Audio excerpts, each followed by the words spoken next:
नमस्कार दोस्तों, स्वागत है आपका मेरे इस चैनल पर जिसका नाम है स्टडी हाईलाइट। प्लीज़ इसको सब्सक्राइब करो, शेयर करो और लाइक करें। आज हम डिस्कस करेंगे धन विधेयक और सामान्य जो विधेयक होता है उसमें अंतर क्या होता है।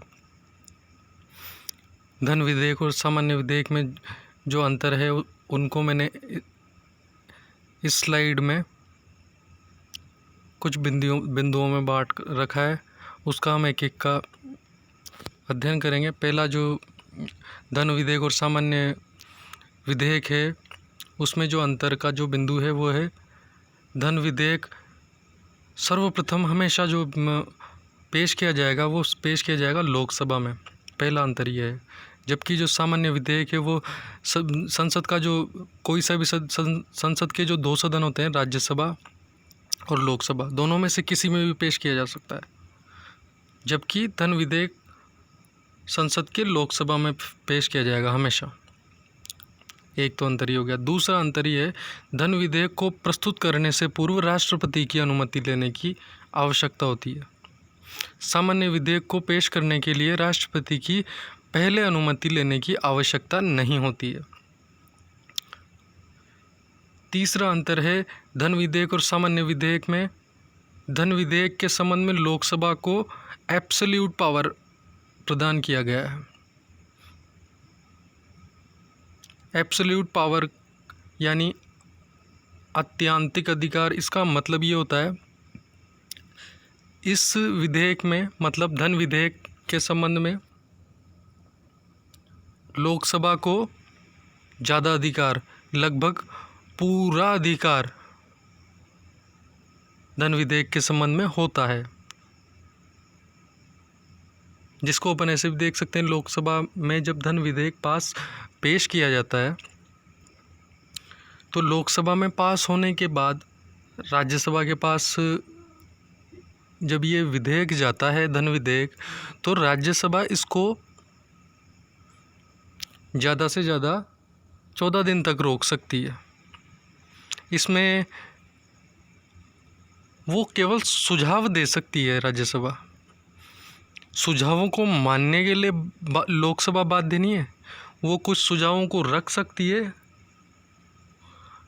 अगर लोकसभा उन सुझावों को मानती है तो ठीक है, अगर नहीं मानेगी तो भी ज़रूरी नहीं है, वो पास हो जाएगा। जैसे धन विधेयक लोकसभा में पास हो गया, फिर वो गया राज्यसभा में।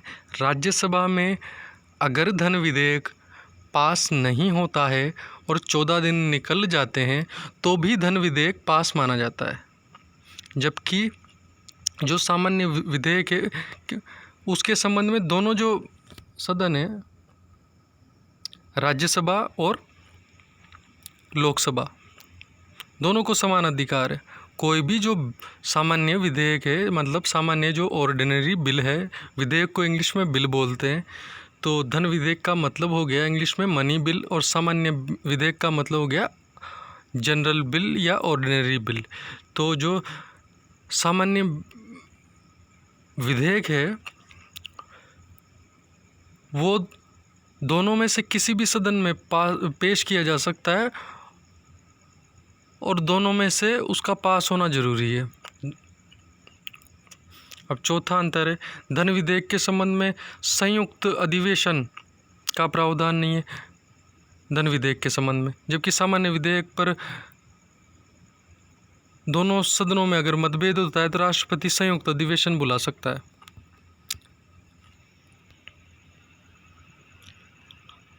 पांचवा अंतर हो गया, धन विधेयक को राष्ट्रपति पुनर्विचार के लिए वापस नहीं लौटा सकता। सामान्य विधेयक को राष्ट्रपति एक बार पुनर्विचार के लिए लौटा सकता है। अगला जो अंतर है हमारा, धन विधेयक जो है केवल सरकार के द्वारा ही प्रस्तावित किया जा सकता है।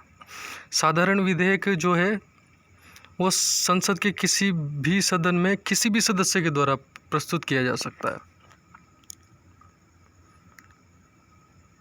अगला अंतर है हमारा, धन विधेयक को दूसरे सदन में भेजने से पूर्व लोकसभा के अध्यक्ष को इस बात का प्रमाण पत्र देना पड़ता है, यानी सर्टिफाई करना पड़ता है कि ये धन विधेयक है। साधारण विधेयक को दूसरे सदन में भेजने से पूर्व लोकसभा द्वारा सर्टिफिकेशन की या प्रमाण पत्र की आवश्यकता नहीं होती है। अगला अंतर है हमारा, धन विधेयक को राज्यसभा केवल 14 दिन तक अपने पास रख सकती है। इसको मैंने बता दिया था। राज्यसभा जो है साधारण विधेयक को केवल 6 महीने तक रोक सकती है। अगर 6 महीने तक साधारण बिल को राज्यसभा अपने पास रखती है, उसको स्वीकार भी नहीं करती और उसको पास भी नहीं करती, तो उसके लिए जो है राष्ट्रपति संयुक्त अधिवेशन बुला लेता है। तो संयुक्त अधिवेशन में वो अगर बिल पास हो जाता है तो वो पास माना जाता है, यानी स्वीकृत माना जाता है। अगर उसको पास नहीं करते तो नल एंड वॉइड हो जाता है। अगला अंतर है हमारा, धन विधेयक 14 दिन के बाद राज्यसभा द्वारा पारित समझा जाता है, जबकि दूसरे सदन द्वारा साधारण विधेयक को जब 6 महीने तक पारित नहीं किया जाता और पारित नहीं किया जाता तो उसे पारित नहीं माना जाएगा। उसको राष्ट्रपति दोनों सदनों का संयुक्त अधिवेशन बुलाएगा। उसके लिए मैं पहले डिस्कस कर ही लिया। अगला अंतर है हमारा, धन विधेयक और वित्त विधेयक। इसको पढ़ने से पूर्व हम धन विधेयक और सामान्य विधेयक यानी साधारण विधेयक में जो हमने अंतर डिस्कस किया, इसको एक बार वापस रिवाइज कर लेते हैं। धन विधेयक सर्वप्रथम लोकसभा में पेश किया जाता है, राज्यसभा में नहीं। जबकि सामान्य जो विधेयक है वो संसद के किसी भी सदन में पेश किया जा सकता है। पहला अंतर ही हो गया। दूसरा अंतर है, धन विधेयक को प्रस्तुत करने से पूर्व राष्ट्रपति की अनुमति लेनी आवश्यक है। जबकि सामान्य विधेयक को पेश करने के लिए राष्ट्रपति की पूर्व अनुमति आवश्यक नहीं है। दूसरा अंतर ही हो गया। अब तीसरा अंतर है, धन विधेयक के संबंध में लोकसभा को एब्सोल्यूट पावर प्रदान किया गया है, जबकि सामान्य विधेयक के संबंध में दोनों सदनों को समान अधिकार प्रदान किए गए हैं। चौथा अंतर है हमारा, धन विधेयक के संबंध में संयुक्त अधिवेशन की व्यवस्था या प्रावधान नहीं है, जबकि जो सामान्य विधेयक है पर दोनों सदनों में मतभेद होने पर राष्ट्रपति संयुक्त अधिवेशन बुला सकता है। अगला अंतर जो है हमारा, धन विधेयक को राष्ट्रपति पुनर्विचार के लिए वापस नहीं लौटा सकता, जबकि सामान्य विधेयक को राष्ट्रपति एक बार पुनर्विचार के लिए लौटा सकता है। अगला अंतर है, धन विधेयक केवल सरकार के द्वारा ही पेश किया जा सकता है, जबकि साधारण विधेयक को संसद के किसी भी सदन में किसी भी सदस्य द्वारा लाया जा सकता है। इसके बाद आते हैं हम अगले अंतर पे। धन विधेयक को दूसरी सदन में भेजने से पूर्व लोकसभा के अध्यक्ष द्वारा प्रमाणित किया जाता है कि यह धन विधेयक है, जबकि साधारण विधेयक को दूसरे सदन में भेजने से पूर्व लोकसभा द्वारा प्रमाणित करने की आवश्यकता नहीं होती। अगला अंतर है हमारा, धन विधेयक को राज्यसभा में केवल 14 दिन तक अपने पास रखा जा सकता है। मतलब धन विधेयक को राज्यसभा में केवल अपने पास 14 दिन तक ही रखा जा सकता है राज्यसभा द्वारा, जबकि साधारण विधेयक को राज्यसभा अपने पास 6 महीने तक रोक सकती है या होल्ड कर सकती है। इसके बाद आते हैं हम अगले अंतर पर। धन विधेयक जब 14 दिन तक राज्यसभा में रुका रहता है तो राज्यसभा द्वारा उसे पारित समझा जाएगा, जबकि साधारण विधेयक में की स्थिति में दूसरे सदन द्वारा 6 महीने तक अगर उसको पारित नहीं किया जाता साधारण विधेयक या सामान्य विधेयक को, तो राष्ट्रपति उसके लिए दोनों सदनों का एक संयुक्त अधिवेशन यानी जॉइंट सेशन बुलाएगा। फिर उसमें वो सामान्य विधेयक प्रस्तुत किया जाएगा, तब और उसमें अगर वो विधेयक पास हो जाता है तब जाकर उसे पारित समझा जाएगा। अब आते हैं हम अगले अंतर पे। एक जो अंतर हमने किया है वो है धन विधेयक और सामान्य विधेयक के बीच में। अब अगला अंतर हम करेंगे जो स्क्रीन पर है, धन विधेयक और वित्त विधेयक में क्या क्या अंतर होता है, इन दोनों के बीच में हम अंतर करेंगे। अब ये हमारा दूसरा अंतर है। अंतर वाले क्वेश्चन हम, धन विधेयक और वित्त विधेयक में क्या अंतर होता है, इसको हम देखते हैं। धन विधेयक को पारित करने की प्रक्रिया अनुच्छेद 109 में दी गई है, जबकि वित्त विधेयक को पारित करने की प्रक्रिया अनुच्छेद 117 में बताई गई है। ये हो गया हमारा पहला अंतर।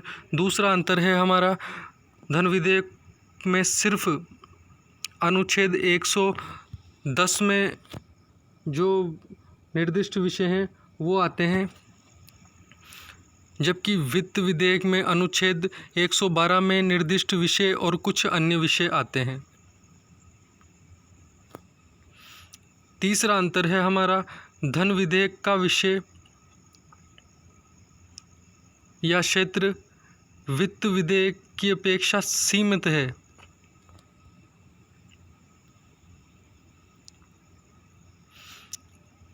यानी वित्त विधेयक का क्षेत्र बड़ा है और धन विधेयक का क्षेत्र छोटा है। तो धन विधेयक है, धन विधेयक का जो क्षेत्र है वो वित्त विधेयक की अपेक्षा छोटा है या सीमित है। अतः प्रत्येक धन विधेयक वित्त विधेयक होता है, लेकिन प्रत्येक वित्त विधेयक धन विधेयक हो ये जरूरी नहीं होता। वित्त विधेयक धन विधेयक से व्यापक है, प्रत्येक वित्त विधेयक धन विधेयक हो ये आवश्यक नहीं है। अगला अंतर है हमारा धन विधेयक को सर्वप्रथम राज्यसभा में पेश नहीं किया जा सकता, जबकि अनुच्छेद 117(3) के अधीन आने वाले वित्त विधेयक को छोड़कर अन्य वित्त विधेयकों को राज्यसभा में पेश